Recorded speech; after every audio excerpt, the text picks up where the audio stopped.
Bonjour à chacun d'entre vous qui nous écoutez en direct, en ligne, sur YouTube.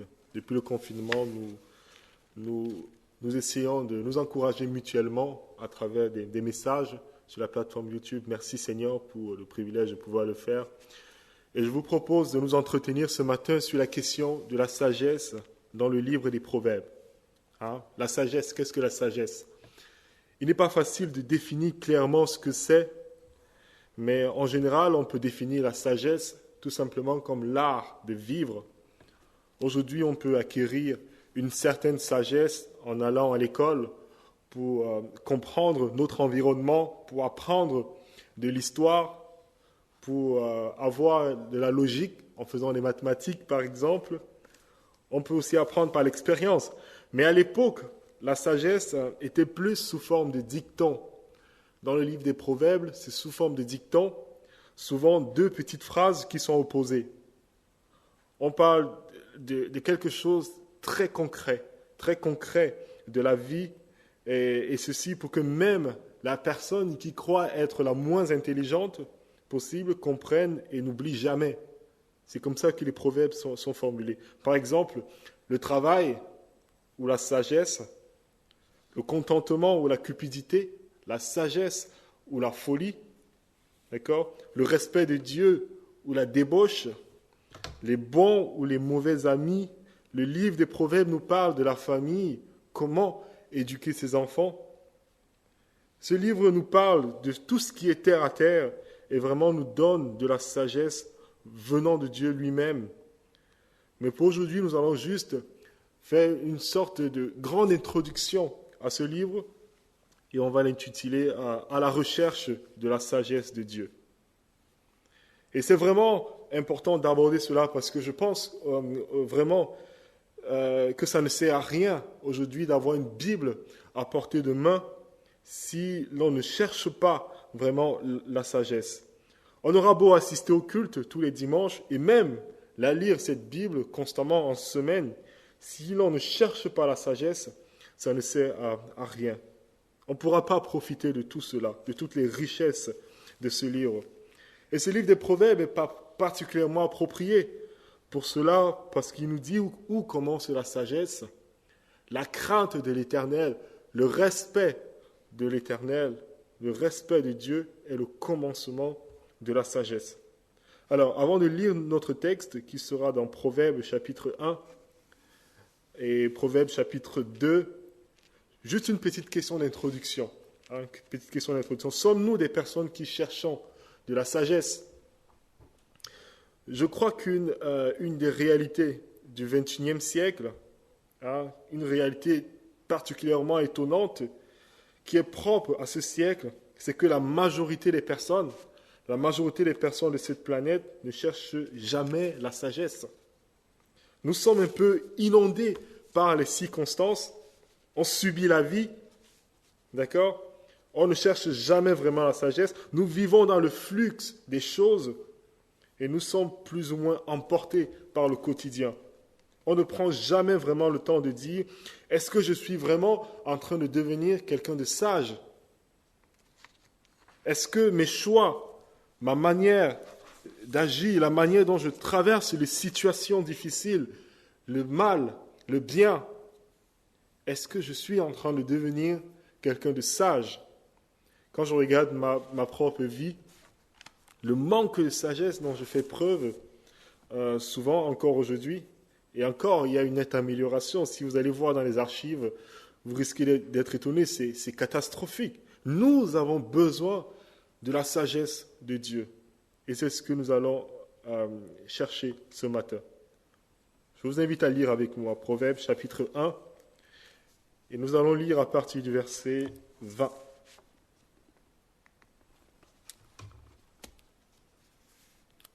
Je lis. La sagesse crie dans les rues. Elle élève sa voix dans les places. Elle crie à l'entrée des lieux bruyants. Aux portes, dans la ville, elle fait entendre ses paroles. Jusqu'à quand, stupides, aimerez-vous la stupidité? Jusqu'à quand les moqueurs se plairont-ils à la moquerie? Et les insensés haïront-ils la science? Tournez-vous pour écouter mes réprimandes. Voici, je répandrai sur vous mon esprit. Je vous ferai connaître mes paroles. Puisque j'appelle et que vous résistez, puisque j'étends ma main et que personne n'y prend garde, puisque vous rejetez tous mes conseils et que vous n'aimez pas mes réprimandes, moi aussi, je rirai quand vous serez dans le malheur. Je me moquerai quand la terreur vous saisira, quand la terreur vous saisira comme une tempête et que le malheur vous enveloppera comme un tourbillon.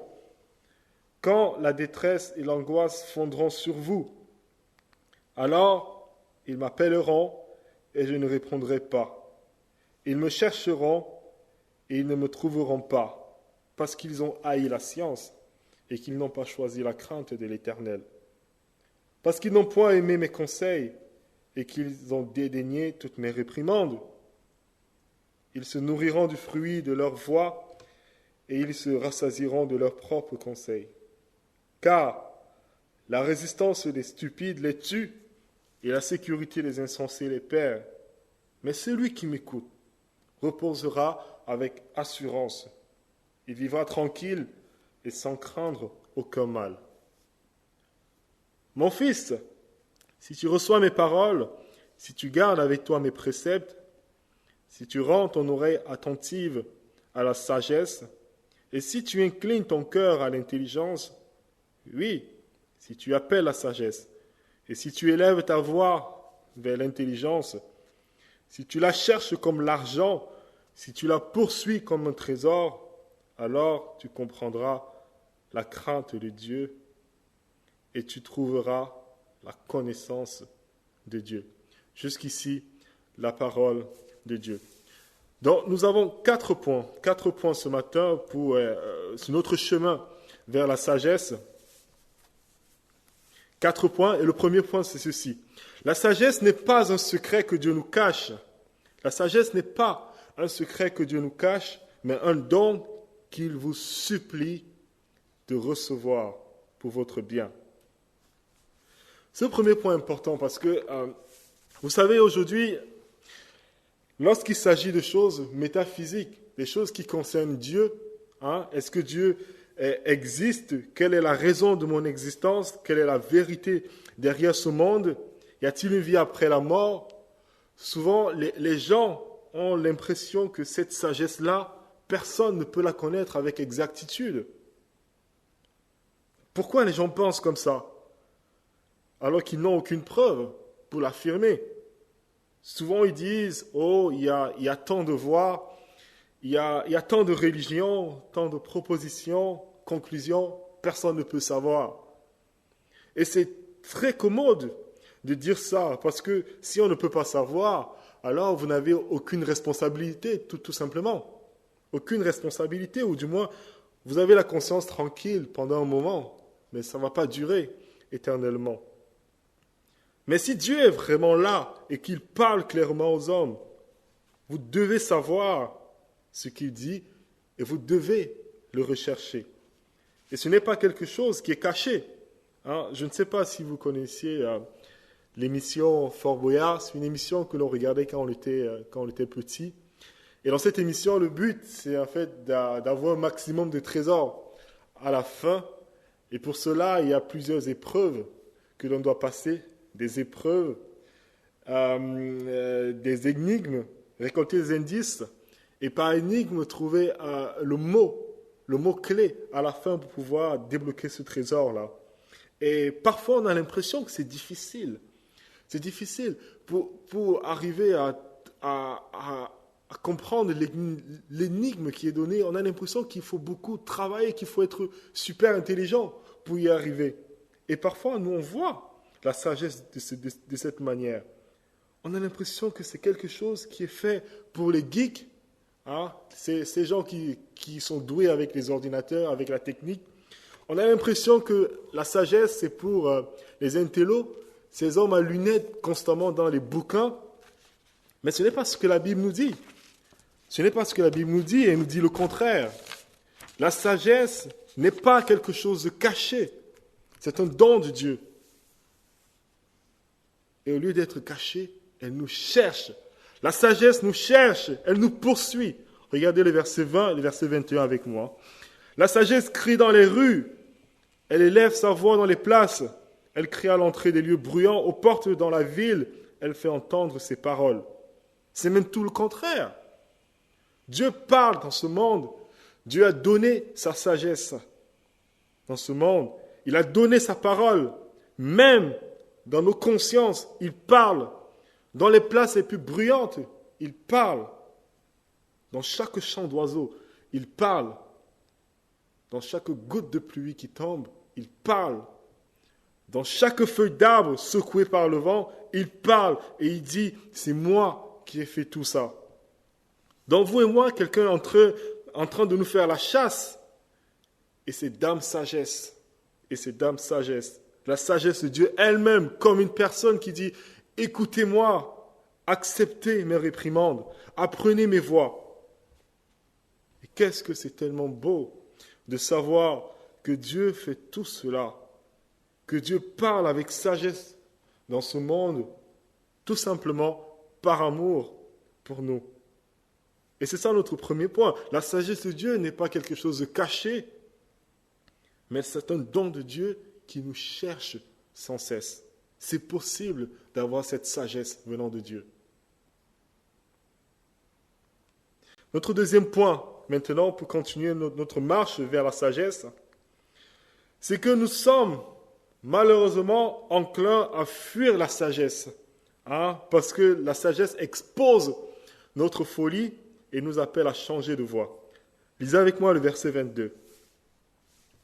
Jusqu'à quand, stupides, aimerez-vous la stupidité?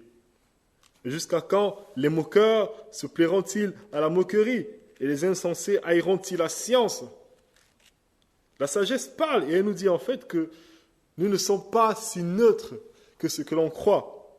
D'habitude, lorsque les gens entendent à Dieu qui parle, lorsqu'ils entendent la parole de Dieu, les gens ne disent pas « Ah super, c'est exactement ce qu'il me fallait ». Les gens ne disent pas ça. Dans la vraie vie, ce n'est pas comme ça, malheureusement. Lorsque nous regardons en France seulement les chiffres, d'accord, nous constatons que presque personne n'accorde une quelconque importance à la sagesse de Dieu. Est-ce que vous saviez que seulement 5% des Français possèdent une Bible à la maison?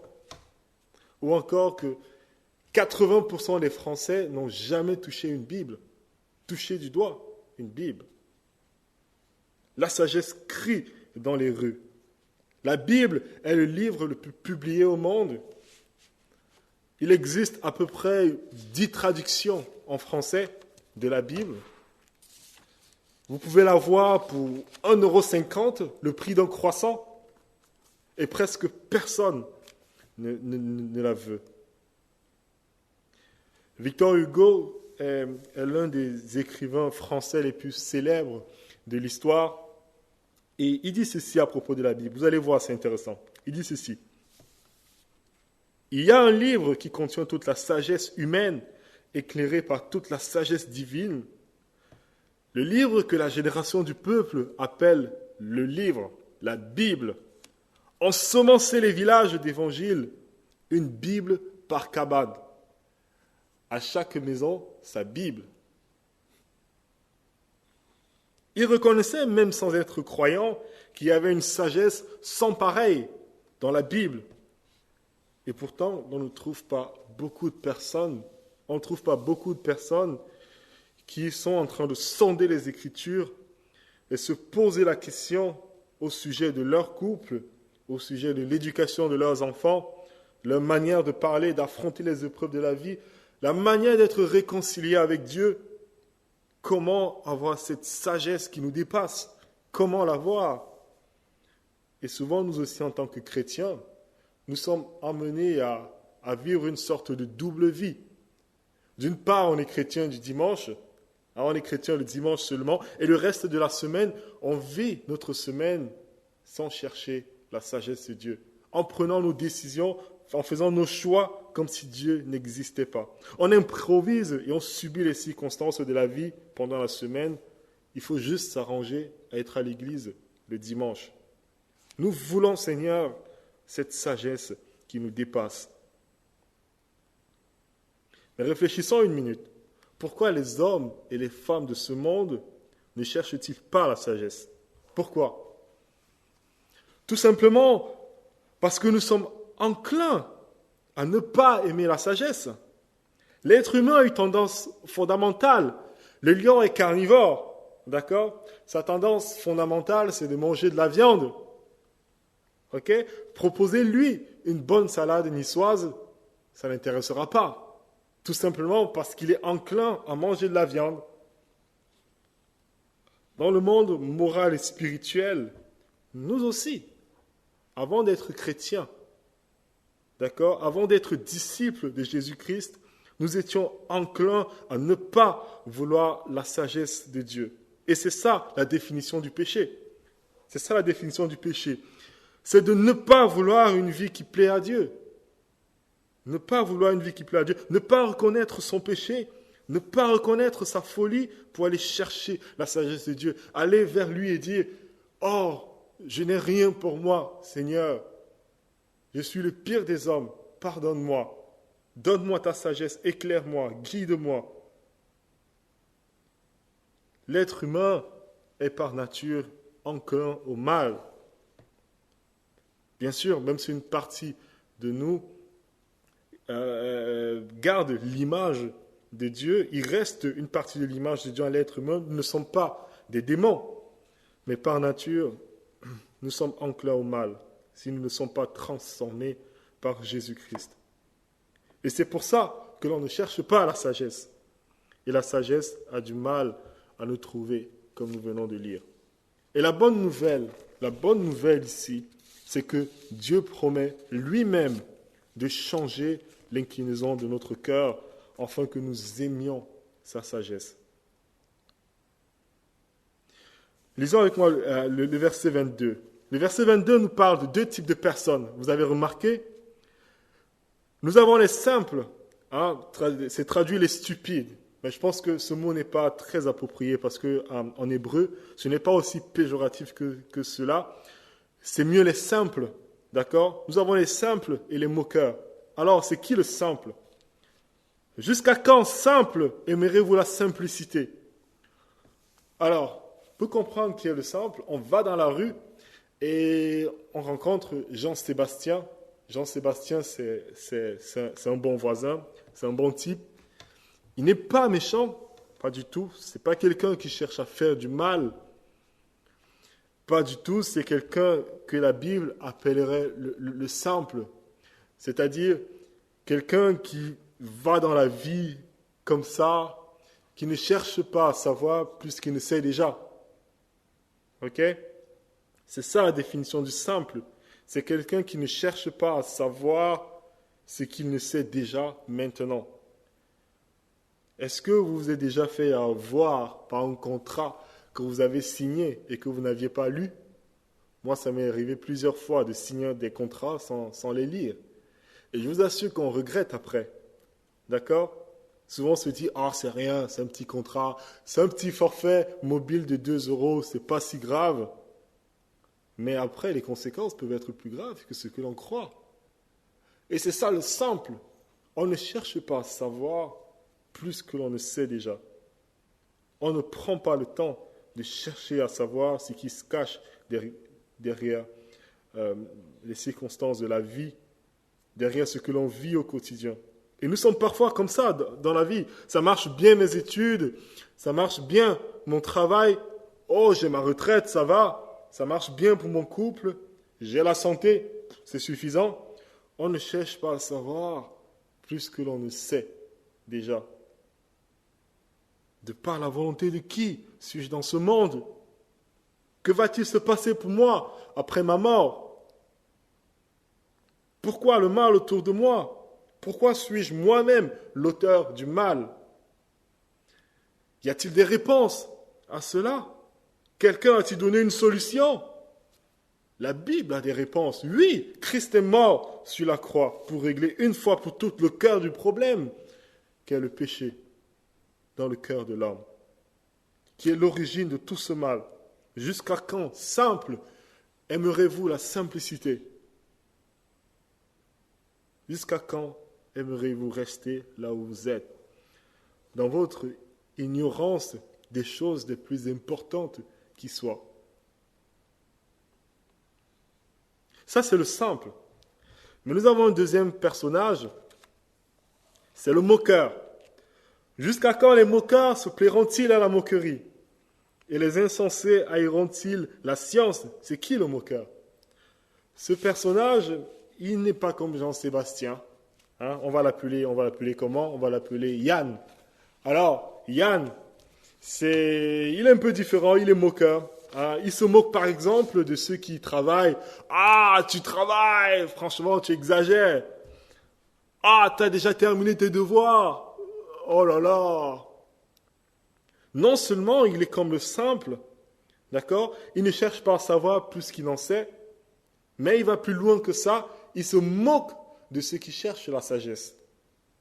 Il se moque de manière active de ceux qui cherchent la sagesse. Et dans notre monde, c'est comme ça que les choses se passent. Pensez à vos amis, d'accord? Pensez un peu à vos amis. Est-ce qu'il n'y en a pas parmi eux qui sont des moqueurs, qui se moquent parfois au travail de l'intégrité? Ah, il aurait pu mentir, pourquoi il dit la vérité? Qui se moquent de l'humilité, qui se moquent de la pureté, se moquent de la chasteté. C'est un sujet de moquerie aujourd'hui, de savoir qu'une personne décide de rester chaste jusqu'au mariage.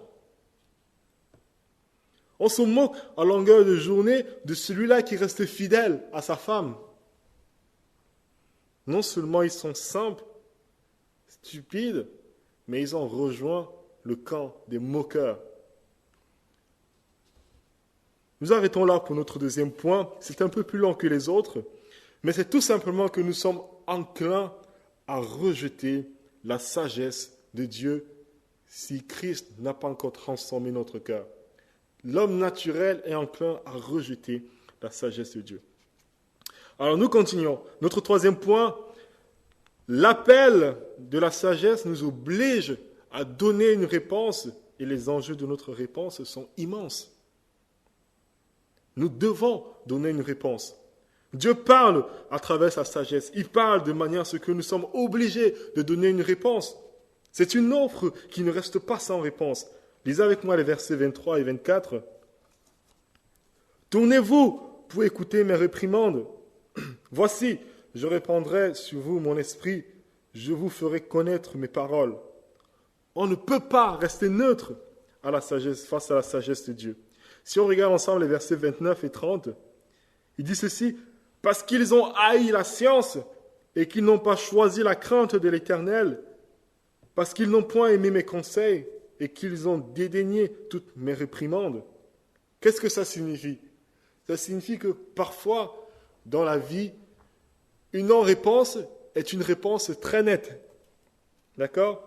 Si un jeune homme demande, par exemple, en mariage une jeune fille et que celle-ci ne lui donne pas de réponse, en fait, elle a répondu, tout simplement.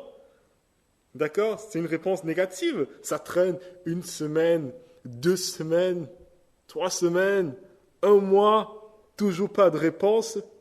Ça ne vaut pas la peine d'attendre plus. La réponse, elle est tout simplement négative. Mais maintenant, quand Dieu nous parle et qu'il nous offre son salut, il dit, regardez à quel point je vous ai aimé. J'ai donné Christ, qui est mort à la croix. Voilà la justice de Christ, qui seul peut vous sauver. Acceptez-la. Lorsqu'il offre ce salut, il offre une manière de vivre, il offre sa sagesse. Si nous n'avons pas répondu positivement, alors nous avons répondu négativement. Et c'est très important de le savoir parce que les enjeux sont immenses. Regardons un instant les enjeux rapidement au verset 25 et suivant. Puisque vous rejetez tous mes conseils et que vous n'aimez pas mes réprimandes, moi aussi, je rirai quand vous serez dans le malheur. Je me moquerai quand la terreur vous saisira. Quand la terreur vous saisira comme une tempête et que le malheur vous enveloppera comme un tourbillon. Quand la détresse et l'angoisse fondront sur vous, alors ils m'appelleront et je ne répondrai pas. Ils me chercheront et ils ne me trouveront pas. Je vous l'accorde, c'est assez effrayant. Mais ce qu'il faut comprendre, c'est ceci, c'est que quand le malheur arrive souvent, d'accord, quand le malheur frappe les hommes, frappe notre monde, subitement les gens se souviennent de Dieu. Ceux qui n'ont jamais prié commencent à prier. Et malheureusement, aucune réponse ne se fait entendre, aucune réponse. Et les gens sont étonnés. Ils endurcissent encore plus le cœur en disant, quand j'avais besoin de Dieu, il n'était pas là. Mais c'est logique. Pourquoi les gens sont étonnés? À un moment donné, la justice de Dieu s'applique. La justice de Dieu s'applique. Je te ferai selon ce que tu m'as fait. Dieu appelle constamment dans les rues, tout le temps. Personne ne réagit. Et lorsqu'il y a un problème, un attentat, une pandémie, un malheur, les hommes crient vers Dieu à leur tour et rien. L'être humain veut prendre la place de Dieu et faire de Dieu son serviteur. Mais malgré tout cela, ce qui est vraiment glorieux dans notre texte, et la bonne nouvelle pour nous dans ce texte, c'est que Dieu le dit parce qu'il ne veut pas le faire. Il ne veut pas agir en juge envers nous. La Bible nous décrit Dieu comme étant un Dieu qui est lent à la colère, mais qui est riche en bonté. Et c'est pour cela qu'à la fin du chapitre 1, après tous ces avertissements, nous avons ces paroles d'encouragement. Celui qui m'écoute reposera avec assurance. Il vivra tranquille sans craindre aucun mal.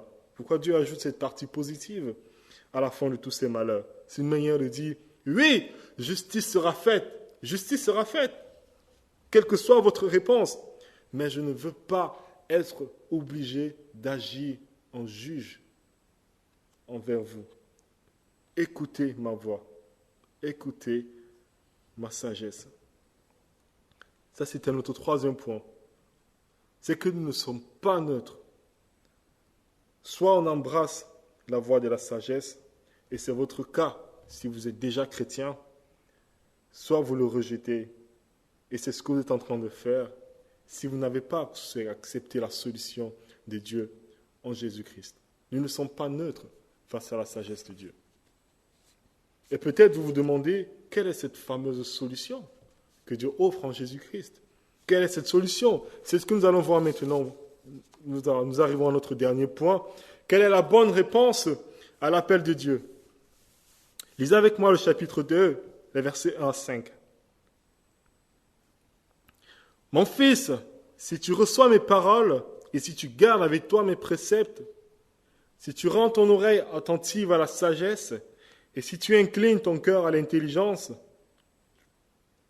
plutôt si tu inclines ton cœur à la raison, plus littéralement c'est la raison, si tu appelles la sagesse et si tu élèves ta voix vers la raison, si tu la cherches comme l'argent, si tu la poursuis comme un trésor, alors tu comprendras la crainte de l'Éternel et tu trouveras la connaissance de Dieu. Il y a deux choses pour une bonne réponse à l'appel de Dieu dans ce texte. Et la première chose, c'est tout simplement de décider. De décider. À un moment donné, il faut décider. Il faut prendre une résolution. S'il n'y a pas un moment de décision dans votre cœur, alors vous allez tout simplement continuer. Vous allez tout simplement continuer. Vous savez, vous êtes au volant de votre voiture sur l'autoroute à 130 km/h et vous avez une sortie en face de vous. D'accord? Vous êtes pratiquement sûr que c'est la bonne sortie, mais vous n'êtes pas sûr à 100%. À un moment donné, il va falloir prendre une décision. Si vous ne le faites pas, vous allez continuer, tout simplement. Vous allez continuer. Si tu inclines ton cœur à la raison, c'est une décision. Et cette décision est aussi grande qu'un mari et une femme qui se font des vœux de mariage. On ne se marie pas par accident, je crois. Du moins, je l'espère. C'est une décision. D'accord? Donc, la première chose, c'est de décider. Et la deuxième chose, lorsqu'on a décidé, c'est de rentrer dans une posture de recherche de Dieu. On devient quelqu'un qui ne reste pas là où il est, mais on décide de chercher Dieu. On devient un chercheur de trésors, un aventurier. Regardez bien le verset 4. Si tu la cherches comme l'argent, si tu la poursuis comme un trésor. Est-ce que vous vous souvenez quand vous étiez jeune chrétien, tout nouvellement converti, lorsque le Seigneur venait de vous appeler à lui, moi je me souviens, j'avais à peine 12 ans, la joie que l'on avait d'aller à l'église le dimanche matin, d'écouter la parole de Dieu, la joie qu'on avait de se retrouver avec les autres chrétiens. C'était tellement beau, tellement simple. On cherchait tout le temps ce bien plus précieux que l'or. Parle-moi, Dieu, montre-moi, guide-moi, je veux te connaître mieux, Seigneur. Prendre une décision et chercher ce Dieu qui est plus précieux que l'or. Mais une fois qu'on a dit cela, une fois qu'on a dit qu'il faut prendre une décision et chercher Dieu, d'accord, on n'avance pas d'un pouce. On n'avance pas. Pourquoi? Rappelez-vous que nous ne sommes pas neutres. Nous ne sommes pas neutres en tant qu'êtres humains. D'accord? La détermination d'un lion affamé ne peut pas l'empêcher de dévorer cette antilope qui passe sous ses yeux. Ok? De même, il est impossible à l'homme, à l'être humain, naturel, pécheur, de garder les préceptes de Dieu, d'incliner son cœur à la sagesse. Même en tant que chrétiens, nous ne pouvons pas tourner parfaitement nos yeux, nos regards vers notre Seigneur Jésus-Christ, vers notre Dieu. Et d'être ce fils ou cette fille qui nous est décrit dans ce chapitre 2 des Proverbes. Nous avons besoin de quelque chose d'autre pour être acceptés par Dieu si nous ne sommes pas chrétiens. Et nous avons besoin de quelque chose d'autre pour être gardés devant Dieu si nous sommes chrétiens. Et cette personne, c'est Jésus-Christ, tout simplement. Nous avons besoin de lui. Comment une personne peut-elle nous réconcilier avec Dieu? Comment Jésus-Christ peut nous réconcilier avec Dieu? Comment Jésus-Christ nous garde en tant que chrétiens dans la présence de Dieu? Tout simplement parce que dans toute l'histoire de l'humanité, depuis la création du monde jusqu'à aujourd'hui, il n'y a qu'une personne. Écoutez bien, il n'y a qu'une seule personne qui corresponde à ce qui nous est décrit dans ce chapitre 2. Et cette personne, c'est Jésus-Christ.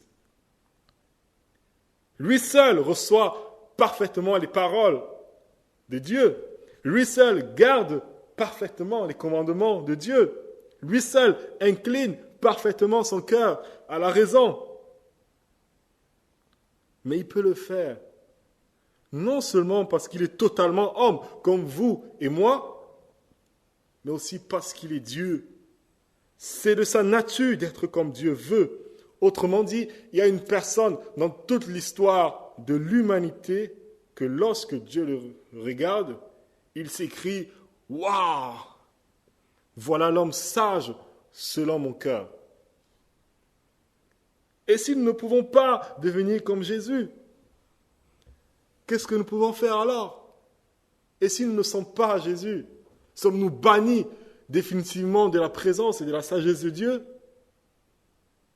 Que peut-on faire? Et c'est ça la bonne nouvelle de la Bible. C'est que Dieu le Père nous l'a envoyé. Dieu le Père nous l'a envoyé. Et il dit, ce n'est pas ce que je veux d'agir en juge envers vous. Voilà la solution que je donne. Accrochez-vous à celui-là. Accrochez-vous à ce Jésus. Saisissez ses vêtements. Ne le lâchez pas. Lui, il a toute ma faveur. Il a toute ma faveur. Sur cette croix, Christ a donné sa vie pour payer la dette de vos péchés, de votre méchanceté. Mais ce n'est pas fini. Ce n'est pas seulement ce qu'il a fait. Il a pris sa justice parfaite. Lui qui est parfait comme je veux, qui est ce Fils parfait que je veux. Il a pris sa justice, sa sagesse parfaite. Il vous en a revêtu tel un vêtement blanc, sans tache, pour que vous soyez acceptés par moi. Mettez votre foi en lui. Accrochez-vous à lui. Et vous aurez une place auprès de moi. Avec mon Fils, Jésus-Christ. Voilà pour nous la solution. En tant que chrétiens, pour être gardés dans la présence de Dieu, nous ne pouvons pas demeurer dans la présence d'un Dieu saint sans notre Seigneur Jésus-Christ. Il est l'objet de notre salut. Il nous a sauvés, mais c'est lui qui nous garde dans la présence de notre Dieu. Et si vous n'êtes pas chrétien, vous ne pouvez pas être réconcilié avec Dieu sans le Seigneur Jésus-Christ. Le seul moyen, c'est sa mort sur la croix qui seul peut effacer vos péchés et sa vie parfaite pour vous donner la justice que Dieu attend de vous. Si vous voulez être ce fils dont Dieu parle dans ce livre des Proverbes, cet homme intelligent qui a la faveur de Dieu, cet homme sage qui a la faveur de Dieu, vous devez vous accrocher à Jésus-Christ. Soyez donc encouragés, vous qui n'êtes pas chrétiens, à saisir ce Jésus de toutes vos forces, à le saisir, lui qui est l'homme sage par excellence. Et soyons aussi encouragés, chers frères et sœurs, nous qui avons connu cette grâce, à faire de ce Sauveur merveilleux l'objet de notre recherche, lisant sa parole, la scrutant chaque jour pour le connaître davantage. Nous finissons par la prière. Merci, Seigneur, pour ta sagesse. Tu es notre sagesse. Christ est notre sagesse. Lui qui, l'homme sage par excellence, a décidé de s'abaisser, de s'humilier, de laisser couler son sang sur cette croix, afin que nous soyons lavés de notre folie. Merci, notre Père, notre Dieu, de ce que c'est par ton intervention qu'aujourd'hui, nous pouvons tourner le regard vers ce Jésus. Si tu nous avais laissés à nous-mêmes, où serions-nous? Mais tu nous montres ainsi ta grâce, toi qui es un Dieu de justice. Tu nous montres que ce n'est pas, tu ne voulais pas agir envers nous par ta colère, mais tu voulais nous sauver. Et nous te remercions grandement pour cela. Nous te prions donc, Seigneur, pour ceux qui ne connaissent pas encore ce Sauveur merveilleux qu'est Jésus, de te révéler à eux, de leur ouvrir les yeux et de leur faire du bien, ce bien éternel qui ne se perd jamais, ce bien qui est de connaître notre Seigneur et Sauveur Jésus-Christ. Que la gloire te revienne, Seigneur, pour tout ceci, pour tous ces mots que nous avons partagés ensemble. Amen.